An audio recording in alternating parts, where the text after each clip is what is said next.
आणि हा केवळ भारत देश आहे की ज्या देशामध्ये आमचे धर्माचार्य केवळ धर्माचा विचार मांडत नाही, तर तो देशाचा विचार देखील या ठिकाणी मांडतात.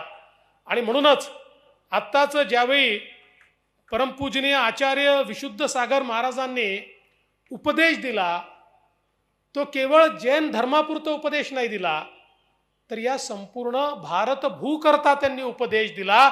या भारतभूचं कल्याण झालं पाहिजे याकरता त्यांनी उपदेश दिला.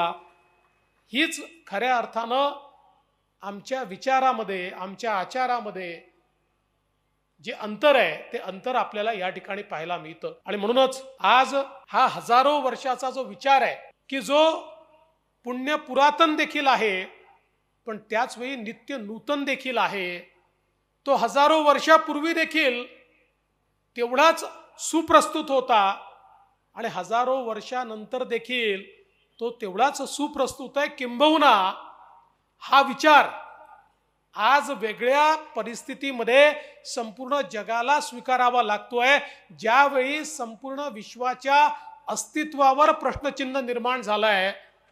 आणि आमचं विश्व वाचेल की नाही, आमची धरती माता वाचेल की नाही, अशा प्रकारचा विचार ज्यावेळेस समोर येतोय, त्यावेळी त्याला वाचवण्याकरता काय केलं पाहिजे याचं उत्तर आमच्या जैन विचारामध्ये आणि तत्वांमध्ये आपल्याला पाहायला मिळतं. आणि हळूहळू जग वेगवेगळ्या नावानी का होईना, कदाचित आमच्या विचाराला ते क्रेडिट देणार नाहीत, पण वेगवेगळ्या नावानी का होईना आमचाच विचार स्वीकारत आहे, ही खऱ्या अर्थानं आमच्याकरता अत्यंत अभिमानाची आणि स्वाभिमानाची गोष्ट आहे.